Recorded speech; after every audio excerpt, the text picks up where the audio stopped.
Hello, everybody. This is Fernando for the latest Godzilla Rant.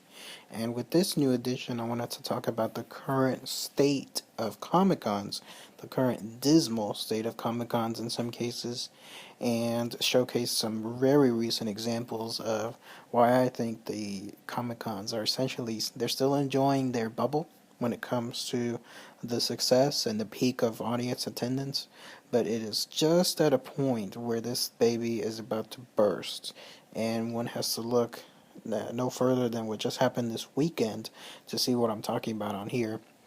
Just a very quick summation. I've been to Comic Cons now going about 3 or 4 years, so I don't have exactly like decades of experience, but more importantly, I do have the most recent experience on them. And I'm sure those of you who are fellow sci-fi, fellow comic book, fellow fantasy lovers, such as myself, y'all have been to recent Comic Cons as well. So, what I'm about to mention, it will definitely hit some notes. Now, with regards to what the current state of Comic Cons, I say that when it comes to these things, they are still at a point where they're enjoying a lot of success, obviously. In fact, it seems like the current state of Comic Cons is almost becoming a sort of a vacation, like a vacation theme. You know, people say, let's go on a cruise, or people say, let's go to Six Flags or some water park, or let's go even go to Disney World. Comic Cons themselves are almost becoming a vacation theme. So that way, it's a 3, 4 day event in some cases. People fly, people drive, people stay at hotels, people go over several days. They buy the package days and then they come back. So again, it's almost like a whole other new package of vacation. The difference, though, is what's leading to the dismal state of Comic Cons is how poorly run these things are becoming. And it all has to do with greed and fly by night, I guess, management or experience when it comes to these things. Look at the most recent example on there. I got I got wind of it whenever I was looking on Facebook, and I noticed that what's her name, Elijah Dushku. She went to this convention called Mega Con on there. I'm a fan of hers, so I saw some of her pictures that she had there. But what stunned me was that, in looking at what people were posting, because I went to the MegaCon Facebook site to try to see, um, what the experience was like there, because it was in Florida. People were left and right hating it. You can see. I recommend going right now. Go to the MegaCon convention Facebook page, and you'll see exactly what I'm talking about.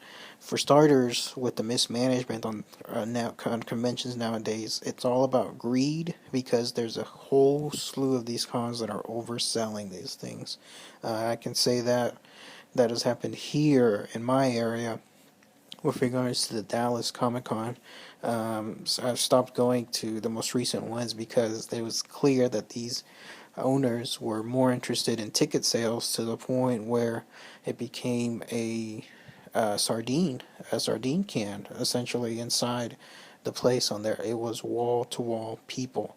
You could not move. You couldn't wait. I mean, you couldn't. You had to wait essentially. You couldn't go up the elevators. You couldn't go up the stairs. Just to get to any other floor was about a 15 to 20 minute wait because people were so crammed, so packed from it being oversold. It was crazy. And it was like the same thing happened at the MegaCon here over the weekend in Florida. That place apparently had, and people are guesstimating on this, but it apparently had upwards of 80,000 people in one day on a Saturday there at that place. That is crazy ridiculous. Look at the photos.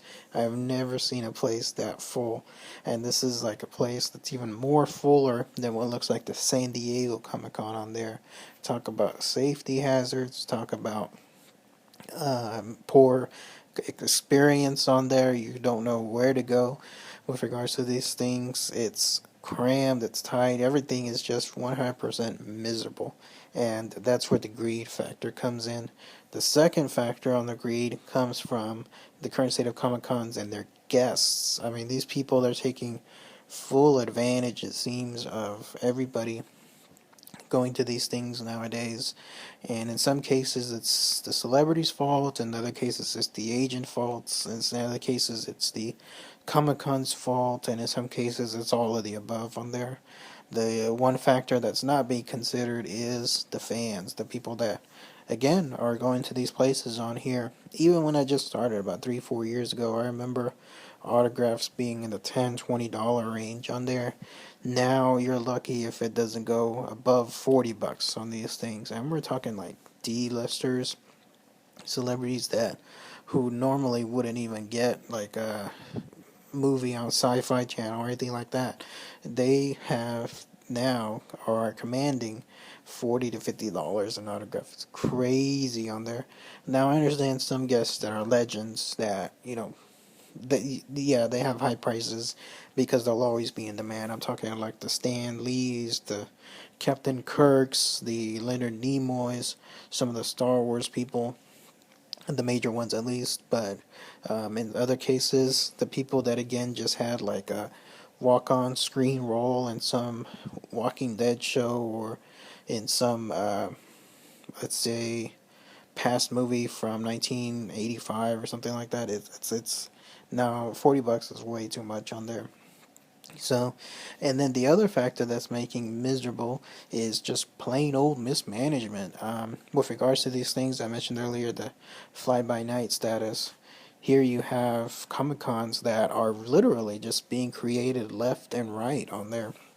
Some of them last, most of them won't, and it's all because these owners, whoever they are, that building these Comic Cons from scratch, they have no previous experience, and so it's all pretty much they're winging it. And the problem with that is you only get pretty much one chance to do it right, and if you do and you do it right, then you'll build a fan base. If you don't, then it's very hard to get it going a second time on there.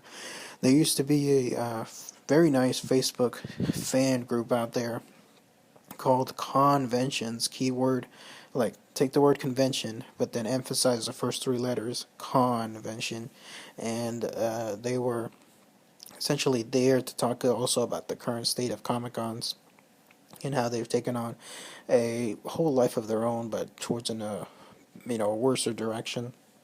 And they illustrated multiple examples almost every week, because again, Comic Cons are happening almost every week, let's say, here in the U.S., and just constant illustrations of too much attendance, the attendees, the guests essentially charging too much, volunteers not knowing essentially where stuff is, the owners not caring, they're just collecting the tickets and the fees associated with them, poor feedback when it comes to suggestions, poor feedback when it comes to complaints from customers. It's a bad state on there.